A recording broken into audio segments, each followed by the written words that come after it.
Hi, Andrea again with episode 3 with my third lesson on external MIDI and how to configure and connect your external MIDI gear properly to be used in Logic or any other DAW on a Mac. Okay, so lessons 1 and 2 were about how to connect, configure, set up your external MIDI gear in Audio MIDI Setup on your Mac. If you haven't done that yet, please go in and watch lessons 1 and 2, because setting your equipment up properly in Audio MIDI Setup, specifically MIDI Studio, will make everything a lot easier when you actually go into your DAW. Okay, so I'm going to assume that you've seen those and you have done it properly. So we're going to open up Logic. That's my DAW of choice. All right. And we're going to add, this is just, you could use any project. This is just a practice track that I use when, it's something that I use when I'm practicing scales. But anyway, so we're going to add an external MIDI track, and I'm going to use my Korg keyboard that I had set up. Okay, there's actually 2 ways to use external MIDI in Logic: an easy way and a more difficult way. The more difficult way, it's not really difficult, it just takes a lot longer to set up, but once you've got it set up, it's a lot more fun to use. I'm going to start off by showing you the easy way. So we're going to click on the plus, add a new instrument. We're going to add a new track. We're going to add external MIDI. We're going to use the external instrument plugin. You have to make sure that your audio input is set correctly. So it's you're going to use the audio input from your piano or your drum machine or whatever. And you have to make sure your MIDI destination is set correctly. So this is MIDI that's going out. Actually, it's MIDI coming in and going out to your device. So this is the device we're going to use. We're going to use the Korg, and I'm going to use all 16 channels on the Korg. If I only want to use one channel, okay, I could do that. But for now, I'm going to use all. And you want to make sure your audio output defaults to your stereo output 1 and 2, or you can choose a bus if you want to. Right now, we're just going to leave it at output 1 and 2. We're going to click on Create. All right. So this is our new external instrument track. Usually that's what your icon is going to look like. We have to use the external instrument plugin. Or we don't have to. It's using it by default. But if you want to see what the external instrument plugin looks like, you're going to open your track inspector with an I, and there's your external instrument plugin.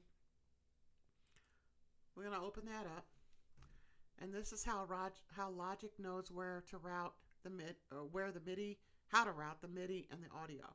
So the MIDI destination, like we chose before when we added this track, the MIDI destination is any track on the Korg N1.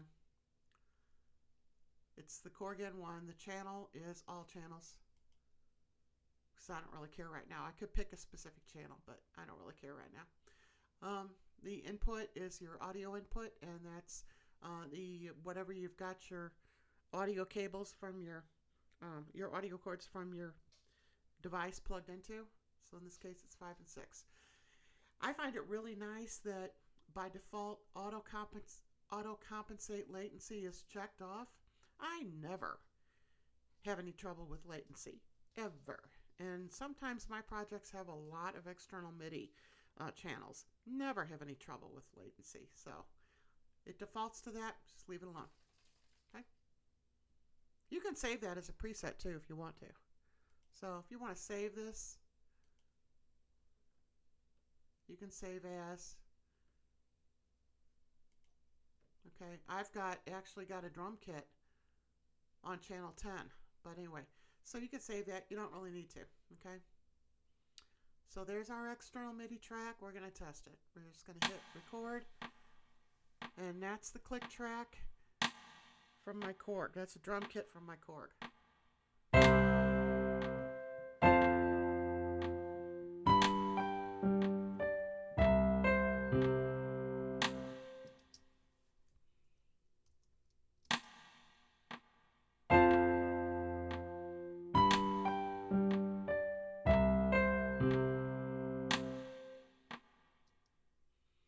So we know it's working. I'm not too concerned about the fact that it doesn't start on beat 1.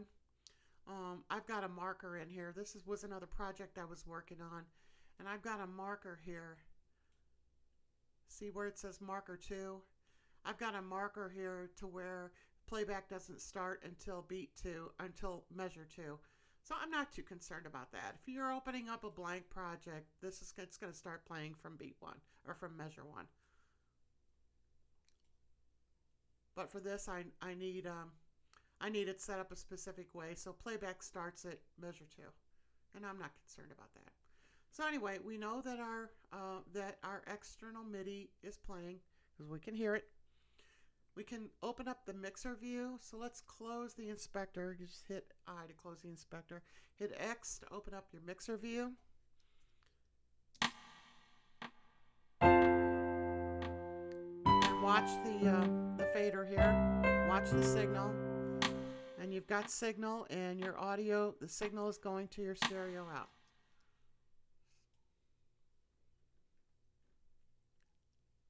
I'm going to show you one more thing since we're in this mixer view. I might want to bust the audio out from this. Remember, this is just MIDI. So the channel that's highlighted is just MIDI. Really? And the audio is going to the stereo out. But let's pretend like I want to apply some audio effects to this. And I don't want the effects on my stereo out channel. I just want the effects on this external MIDI. So I can set up a bus. And what I'm going to do is click on Options, Create New Auxiliary Channel Strip, change your input to the piano. Okay.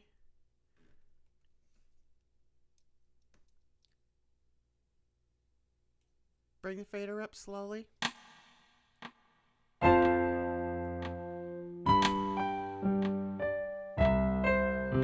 So it's getting, the bus is getting your signal from the external MIDI. And this would be what I would apply my effects to. So if I wanted to do like compression, I don't really want to right now, but if I wanted to do EQ or compression or anything like that, I would put them on my bus channel. Okay? So that's the easy and simple way to set up external MIDI and have it record to audio. It prints to audio, and you could bounce this aux channel and bounce it in place, and it'll bounce as audio, and everything will be fine. That's the simple way. All right. In future lessons, I'm going to show you the more complicated way. It's going to take, there's quite a few lessons in the series, but it's much more I'm kind of a nerd this way, and it's much more satisfying for me to use the more complicated way, because then I have access. Let me close the mixer. Then I'm going to have access in the channel inspector. See how all this space is empty here? Well, if I do it the other way, I'm going to have access to all of the patches on my keyboard. I got 1,700 patches on this keyboard, and another 200 patches or so, drum kits and stuff like that, on my Akai XR20. And I want access to them from within Logic, and I can do that. Okay? But not with the easy way. If you just use the external instrument plugin, this is what you get. Okay? But so that's the easy way. Next lesson is we're going to start the more complicated way. The good news about the more complicated way is once you learn it and do it, set it up, you can save it as a template. We're going to be using the environment. Don't be scared. But once you set it up in the environment, save your project as a template, then you can import your environment into any project you want, and you'll have access to all your external MIDI gear. Full access. Okay? So this is a simple way, and I'll see you later. Don't forget to hit the like and subscribe buttons.